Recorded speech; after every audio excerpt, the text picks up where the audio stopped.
SARS workers are downing tools from today. This is after wage negotiations with the employee hit an impasse. The Public Servants Association believes this is the only way to force the Revenue Service to take workers seriously, as was the case with Eskom. The association's Assistant General Manager, Ruben Maleka, joins us now to discuss this further. Good morning, Mr. Maleka, and thank you very much for your time. Now, we've seen those messages that are being circulated on social media of the shutdown commencing today. Just give us context insofar as negotiations are concerned. You rejected that 1.39% that SARS came up with. We remember that they come from a 0%. Where are you standing now? What is the current demand from you? Yeah, good morning and good morning to the viewers at home. Thank you very much. Yes, we are at a stage where the employer has come to an offer of 1.39%, which is made up of 70 million rand.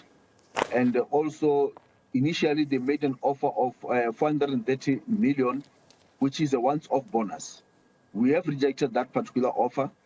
We still maintain that we want 7% plus inflation, which obviously at this point in time, the employer has withdrawn the 430 million rand. They've made that 430 million rand as some sort of free money or free bonus that they gave employees, or they gave it to employees to boost us in the form of a strike action. So we believe that at this point in time, the 1.39% is an insult to us. It means nothing to us as SARS employees, because how could you, as SARS employee, expect to receive or agree to 1.93% when public office bearers are going to receive 3% increase backdated to 1 April 2021. I'm talking about the office bearers here, the judges, who in fact have said that in the court judgment of 28 February this year that the public service does not have money, the public service don't deserve any increase. However, they are going to receive 3%. I'm not talking about 3% as you look at it in the sense of 3%. A 3% of 2 million rand salary increase is huge compared to a public servant or a SARS employee who earns 300,000 on average. So we feel offended at the same time that, remember, Eskom has a debt of over 400 billion, and they have been asking that to deal with that particular debt, they need to utilize our money of public service that we pay in terms of our pension fund to PIC. And we still have about over 80 billion rand in bonds in Eskom that are not actually assisting any of us as SARS employees that pays that particular money to the pension fund.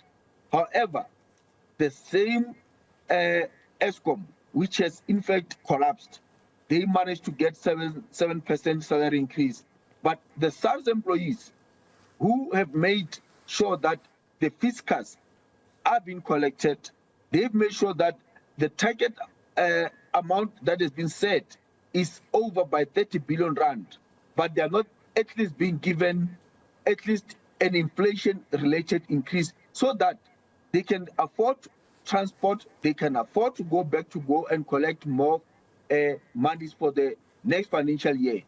But however, we all know that in any event, the money is being collected in the fiscals will result in corruption, but it's not worth enough to result in salary increase for us as SARS employees. When you initially had your pickets not so long ago, the argument or the basis was that you at the very least had exceeded your collection targets. But then there was a counter argument that that money obviously doesn't go to SARS, it goes to the National Revenue Fund, and then there it would be dispersed. But now you're saying at the heart of this new or renewed protests is the developments around judges and also the development around Eskom, that here they're going to be getting an increase, but you've got SARS employees that won't, or at least they're only standing at 1.39. Are you saying that this time around the current developments have actually put more fire into the belly of workers, if you will?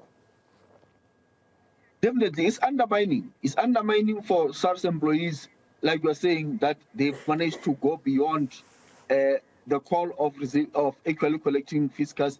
They went beyond to even collect 30 billion rand extra And these monies, all of it, goes into the fiscus.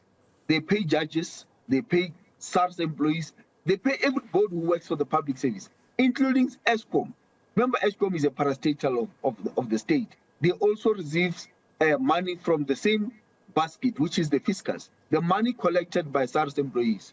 And it's unfortunate that SARS employees could work so hard, but they don't being seen as worthwhile to be rewarded with a salary increase. So then where to from here? Where to from here? For the next few days, you will be taking to the streets, shutting down. Just take us through the process of this protest. Look, as we speak right now, I've got reports that SARS offices are shut down.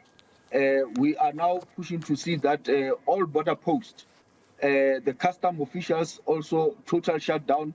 We don't want any goods or services to move in or outside of this country, so that also the economic activities could shut down, so that end of the day, when we reach the end of this financial year, we'll see when there is no reached target of fiscus that has been collected, so that everybody must not get anything. Because if you don't get anything, why must others get something that we work hard for?